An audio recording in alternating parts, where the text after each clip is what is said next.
네, 우리 곁에 계신 분들 한 번 더 인사하시겠습니다. 예수님의 이름으로 환영합니다. 예수님의 이름으로 사랑하고 축복합니다. 반갑습니다. 네, 이 더운 여름이 끝이 안 나네요, 그죠? 열대야도 끝이 안 나고. 하지만 또 이 더운 여름 덕분에 가을에는 풍성한 결실이 있을 줄로 믿습니다. 네, 오늘 우리 말씀 새 창조의 주님을 맞이하라는 주제로요. 우리 요한복음 9장 39절 말씀 우리 다 함께 보도록 하겠습니다. 같이 봅니다. 시작. 예수께서 이르시되 내가 심판하러 이 세상에 왔으니 보지 못하는 자들은 보게 하고 보는 자들은 맹인이 되게 하려 함이라. 아멘.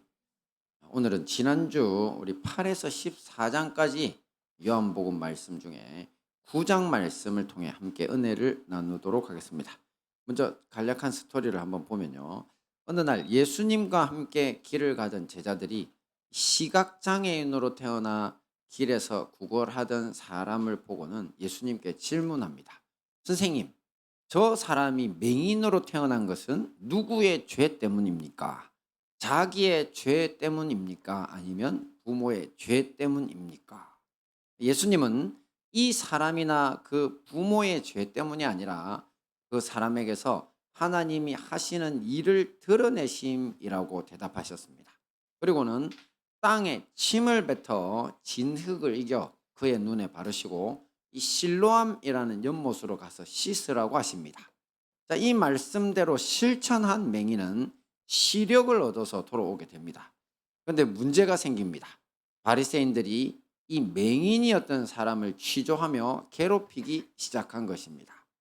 이 당시 바리새인들은 벌써부터 예수님을 그리스도라고 고백하는 사람들은 자기들의 회당에서 쫓아내기로 결의까지 마친 상태였습니다.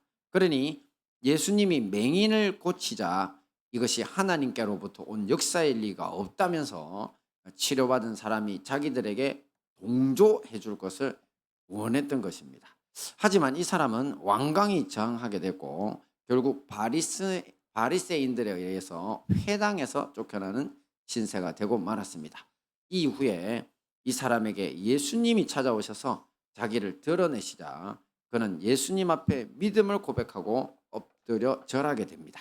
여기까지가 간략한 스토리고요.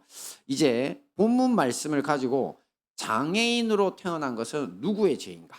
또 땅에 침을 뱉어 진흙을 이겨 눈에 바르심, 못 보는 사람들은 보게 하고 보는 사람들은 맹인되게 한다는 주제에 대해서 간략히 살펴보고 우리 삶에 적용해보는 시간을 갖도록 하겠습니다.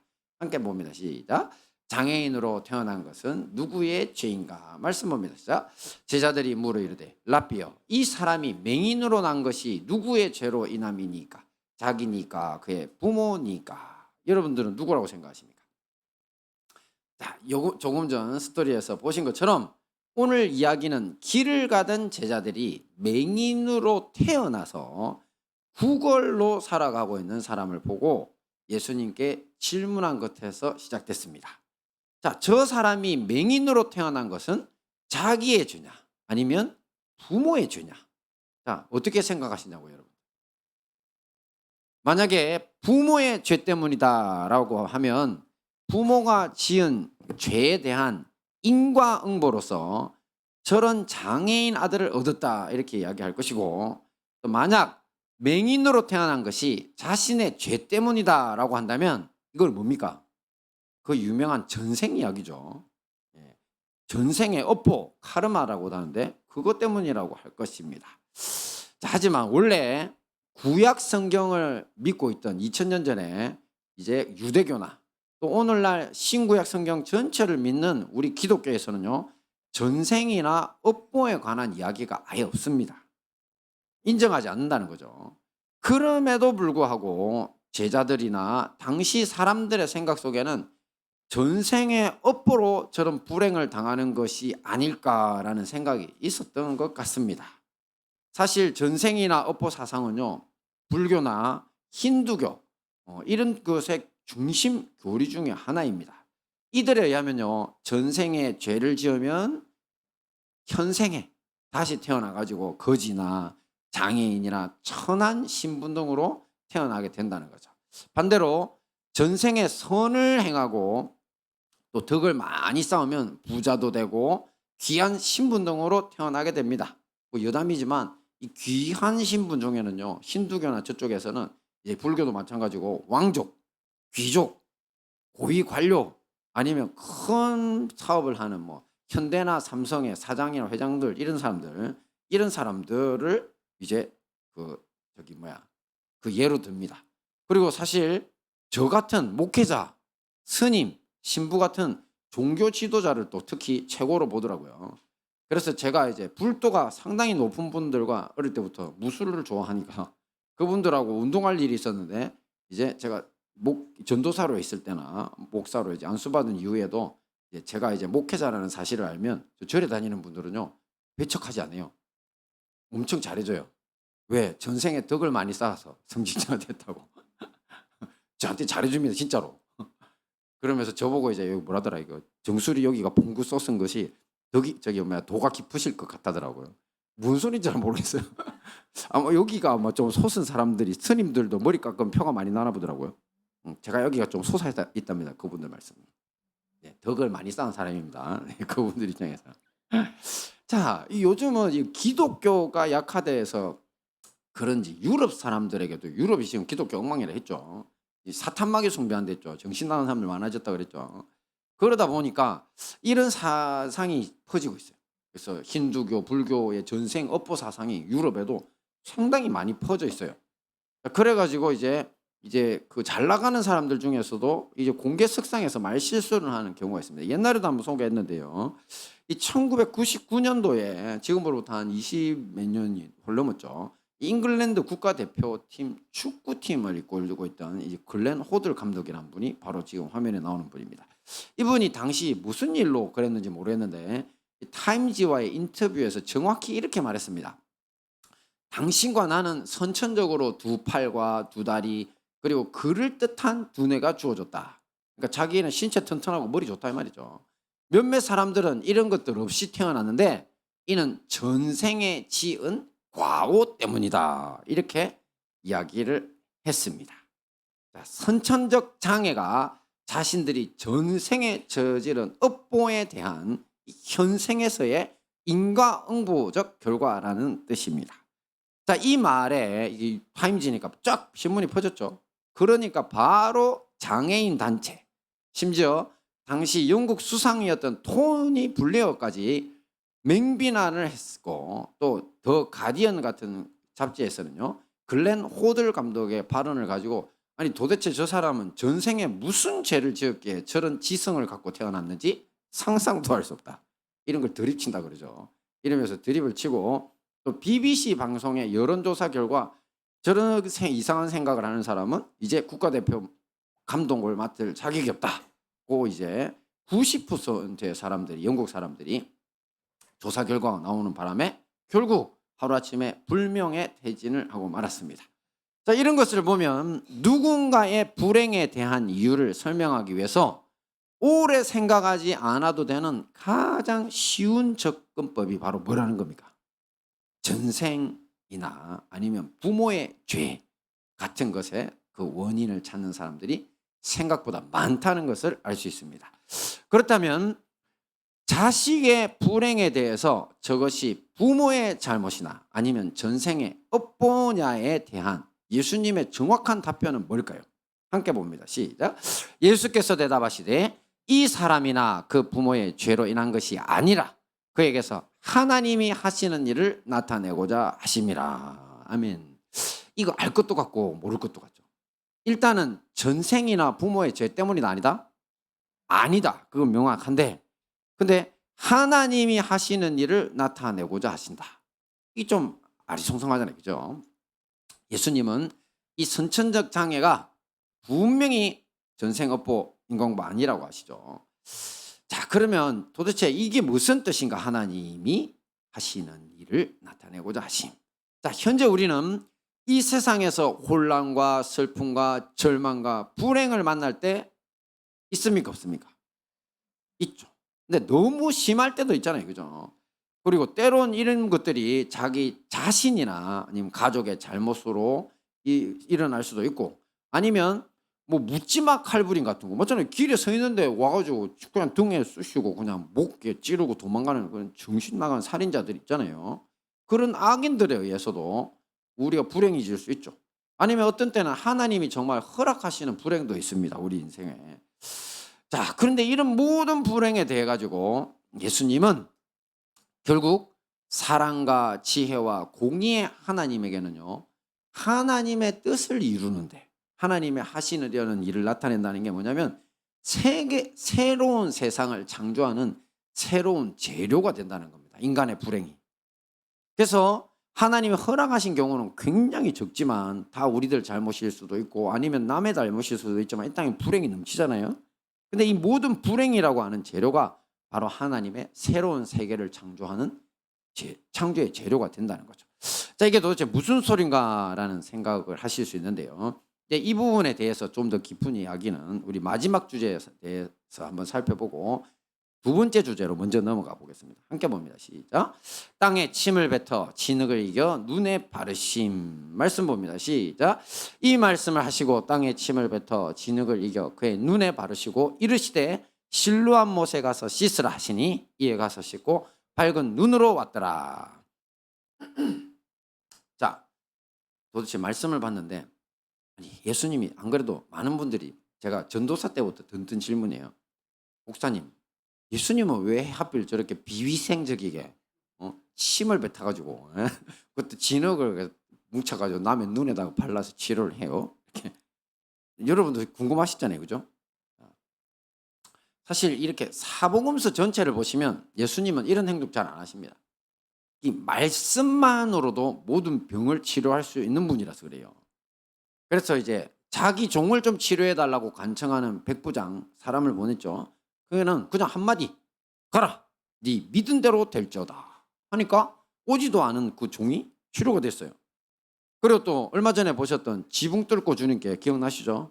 그때 침상채로 내려온 중풍병자한테도 일어나 네 침상을 가지고 집으로 가라 하니까 그냥 벌떡 일어나가지고 자기가 매달려왔던 침상을 들고 이제 나가버리죠. 그죠? 모든 병을 말씀만으로 고쳐주셨습니다. 하지만 이와 달리 의도적으로 사람의 몸에 손을 대신 적도 있습니다. 자, 그것은 죽은 소녀의 손을 잡아 일으키시거나 달리다 보면 기억하시죠. 또 문둥병 환자가 주님 저에게 손을 대시면 제가 나올 수 있습니다. 진짜 손을 딱 대고 그냥 문둥병자한테도 원래 손대면 안 되잖아요. 그죠? 치료해 주시죠. 이렇게 예수님이 의도적으로 이렇게 말씀으로 안 하시고 행동으로 하실 때 죽은 소녀의 손을 딱 잡거나 문둥병자에게 손을 대실 때 이 모든 행동들이 당시의 법에 맞는 행동이다 아니다? 어긋나죠. 모세율법에는 절대 해서는 안 된 거예요. 시체 만지기, 문둥병자 만지기. 그렇죠? 근데 그것을 정말 잘 아시는 예수님. 왜냐하면 자기가 주셨잖아요. 그 계명을. 그 계명을 자기가 모세한테 주신 분인데 자기가 하지 말해놓고 자기가 깨뜨리는 거예요. 그래서 의도적이라는 겁니다. 그렇죠? 그래서 이 의도적인 일탈 행동을 하실 때는 반드시 어떤 숨은 의도와 교훈이 있다는 거죠. 먼저 조금 전에 말씀드린 것처럼 죽은 소녀의 그 손을 잡고 시체를 잡고 이렇게 했을 때는 어떤 의도가 있었을까요? 첫째, 예수님은 죽음이 더럽힐 수 있는 분이 아니다? 아니라는 거죠. 그 죽은 시체를 만지지 말라고 한 이유는 뭐냐면 시체 만진 사람이 더럽혀진다고. 전염병도 옮을 수 있다고. 손 못 대게 한 거거든요. 그 사람을 위해서 사실은. 만지지 마라. 예수님은 죽음이 그가 가진 전염병이 옮길 수 없는 생명의 능력을 가진 분이시다라는 걸 보여주시는 거고 동시에 또 뭡니까? 예수님의 생명의 손에 붙들리면 어떻게 된다? 죽음에서 해방될 수 있다는 것을 보여주시려는 의도인 겁니다. 그리고 문둥병자에게 손을 대신 것은 또 뭡니까? 이 문둥병자는 어떤 사람입니까? 그냥 병으로만 고통받는 사람 아니라고 그랬죠. 아예 그냥 가족들에게도 그리고 모든 공동체에서 쫓겨난다 그랬죠. 밖에서 살아야 되는 외로움에 시달리는 그런 이제 그 배척당하는 그런 슬픔이 정말 사회적으로 너무 큰 사람인데 그것을 아시고 주님이 접촉을 통해서 그 마음, 아픈 마음까지도 위로하시려는 그런 의도가 있었다고 했던 겁니다. 그죠? 기억나시죠? 그러니 오늘 예수님이 침을 뱉어서 진흙을 만들어 맹인을 보게 해주신 이야기. 이 일도 분명히 의도가 있습니다. 자, 그 의도를 찾기 위해 우리는 어디로 가면 되냐면요. 창세기로 돌아가면 됩니다. 창세기 태초 인류 창조 기사로 돌아가 봅니다. 특히 제일 앞쪽이죠. 자, 그때 하나님이 사람을 창조하신 재료가 뭐였죠? 흙이잖아요. 흙. 원래 원어로 보면 먼지들을 모아놓은 흙이에요. 진짜 가치 없는 그런 흙인데 하나님이 흙으로 사람을 지으시고 그 다음에 어떻게 하셨죠?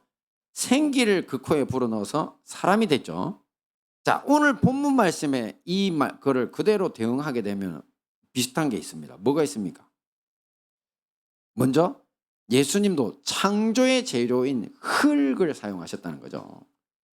그리고 태초에 하나님이 이 사람도 그렇지만 사람 때에는 그냥 이렇게 행동으로 보여주시지만 사실 첫째 날부터는 다 창조를 뭘로 하시냐면 하나님 말씀으로 하세요.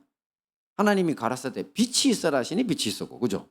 하나님 가라사대 뭐 큰 광명, 작은 광명으로 나뉘라니까 나뉘어지고 맞죠? 이런 거.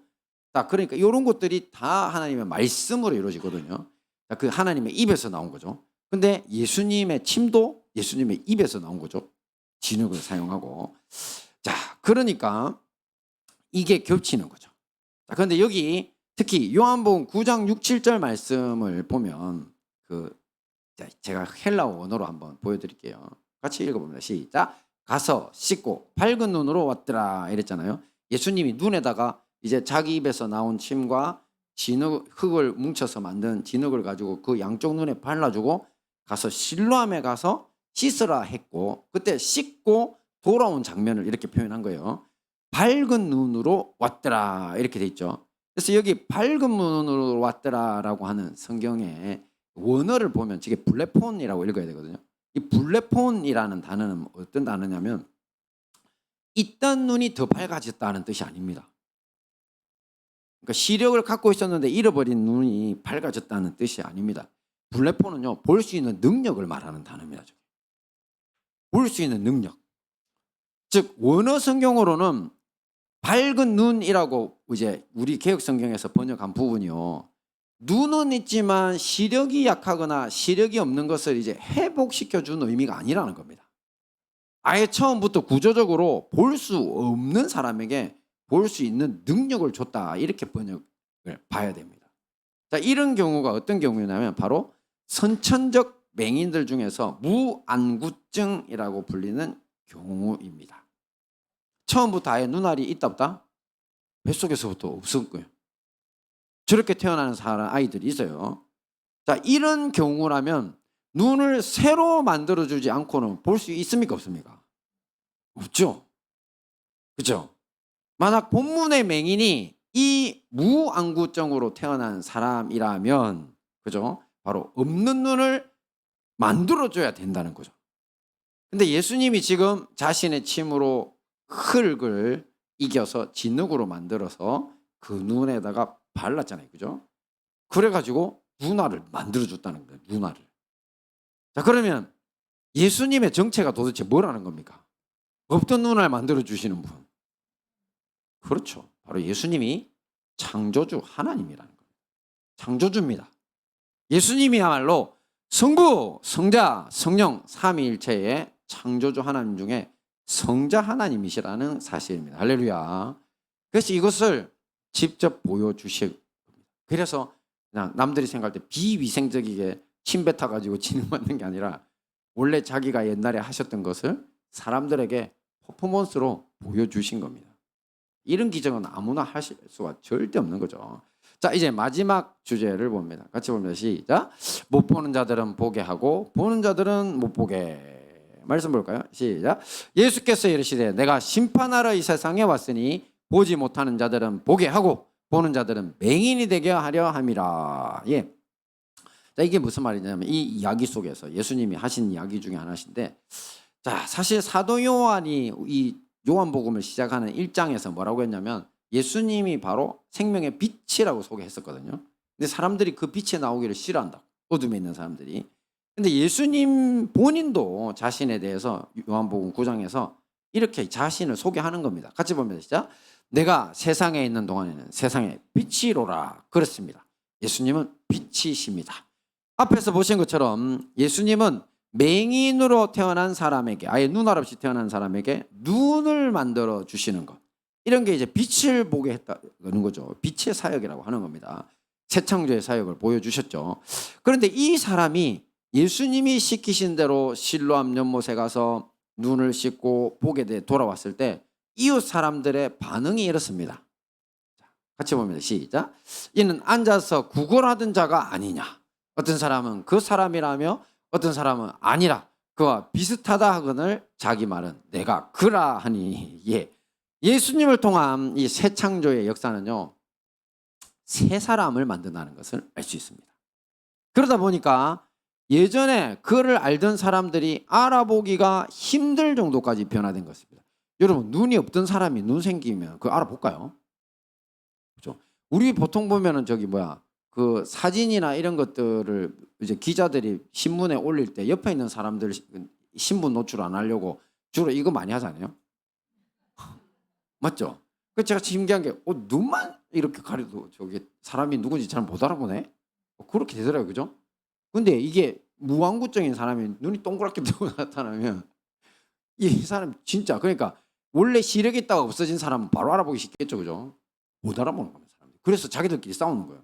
그러니까 이 사람이 내가 그 사람이야 이렇게 이야기를 하니까 난리가 났죠. 난리가. 네.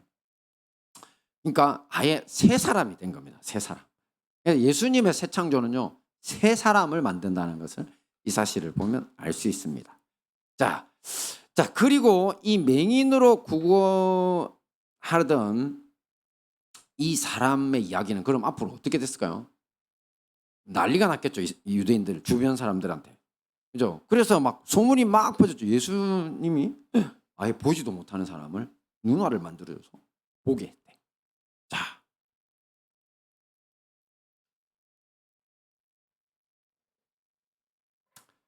자, 그럼 이 사람의 소문이 많이 퍼지는 거, 예수님이 어떤 유익이 있습니까?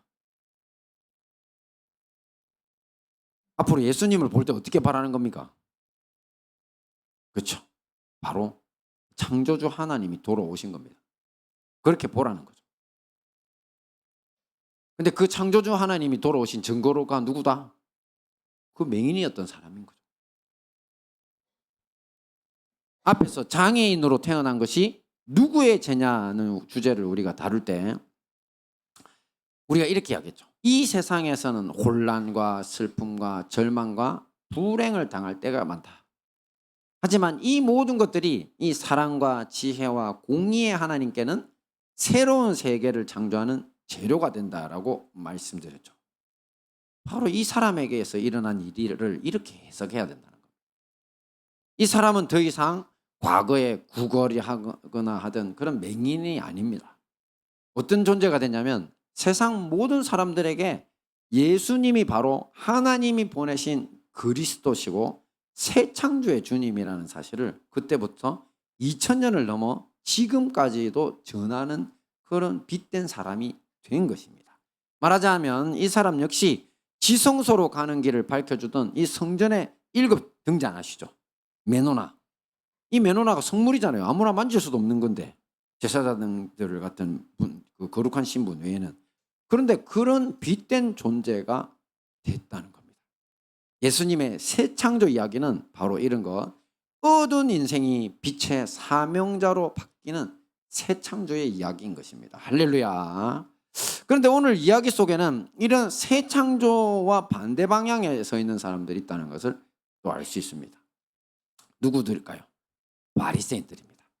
그들은 안식일에 사람들을 고쳐서 모세의 율법을 범한다고 예수가 자기들이 기다리는 메시아 그리스도는 아니라고 우깁니다.